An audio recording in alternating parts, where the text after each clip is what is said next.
One plant bar review. 4 pros I have with these bars is number 1, they taste pretty dang good. Some plant bars can be a little chalky, but I really like the texture in these bars. And both bars honestly are really satisfying to eat. They taste a little bit more sweet, but also not overly sweet.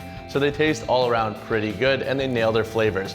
Number 2 is that this is a vegan-friendly bar. So if you're trying to avoid any kind of like dairy-based protein bars, this is a good option. Number 3, the macros are pretty decent on the bars themselves. For example, this has 8 grams of fat, 21 grams of carbs, and 12 grams of protein. Normally I'd like to see the protein a little bit higher, but for what it's worth and being a plant bar, I think they nailed the macros pretty dang well. My 4th pro is that this is certified gluten-free, so if you have issues digesting gluten, this is a pretty good option for you.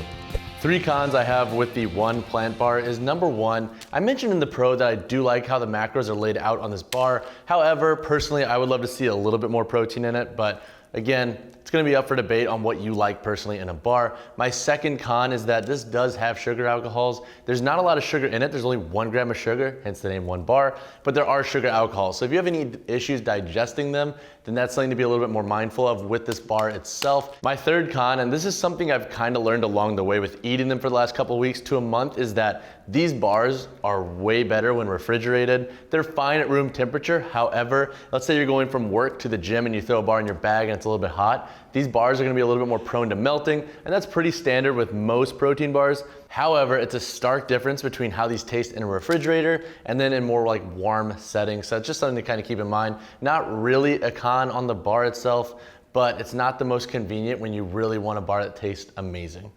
All right, so now my favorite part of these reviews is the taste test and just going over the texture of each bar. So we have 2 bars up here, banana nut bread, chocolate peanut butter, a little bit more of a fun flavor, a little bit more of like a standard, like kind of, I don't want to say bland flavor, but safe.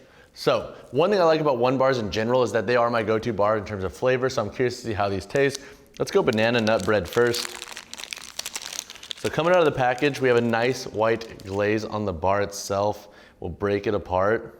Nice firm break. We have some texture in there. You can physically see the nuts themselves. Now let's take a taste. Oh yeah. It tastes exactly like banana nut bread in my opinion. And it's not overly chalky. Very easy to digest texture. Makes you want to keep eating more, to be honest. And I think this is a good snack for kind of satisfying a sweet tooth, especially if you have a craving for banana nut bread. I like the glazing, that's not too thick.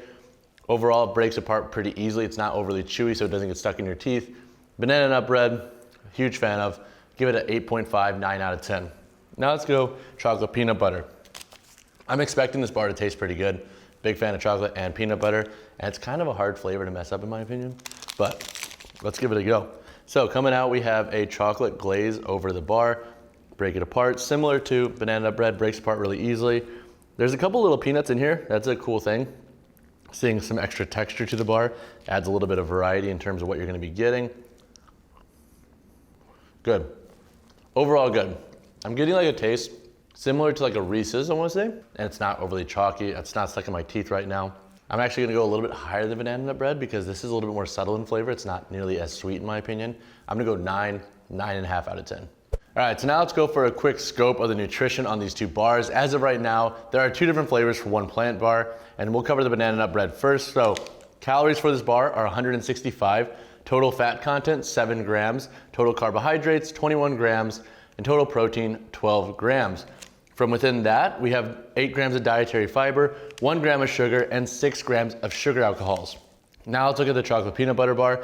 Calories for this bar, 175, total fat 8 grams, total carbohydrates 21 grams, protein 12 grams, dietary fiber 8 grams, 1 gram of sugar, and then 6 grams of sugar alcohol. So very similar bars in terms of calories and macro breakdown. So I'm a big fan of that because you don't know sometimes what you're getting with different flavors, but generally with one bars, you have a pretty good idea of the macro range for certain types of bars. So if you're looking for a protein bar that's around 175-ish calories, these are good bets. All right, so now let's cover the ingredients for these bars. I'm not gonna cover banana nut bread. We'll just go through the ingredients on the chocolate peanut butter bar. So let's see what is in this bar.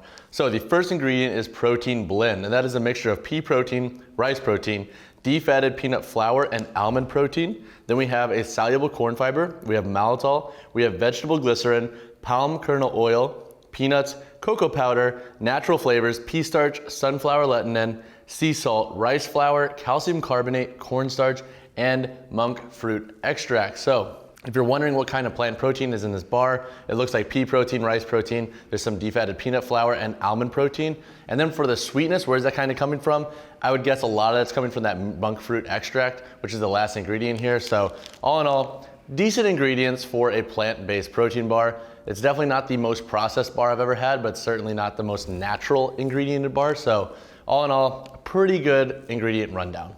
All right, so now let's chat price on these bars. For an individual bar, it's gonna vary depending on where you live, and it's gonna be anywhere from like $2.50 to $4, depending on how kind of rural or metro your state of living is. And then for a box of these bars, you're gonna pay around $24 to $30. And again, that's gonna vary based on the retail outlet you go through.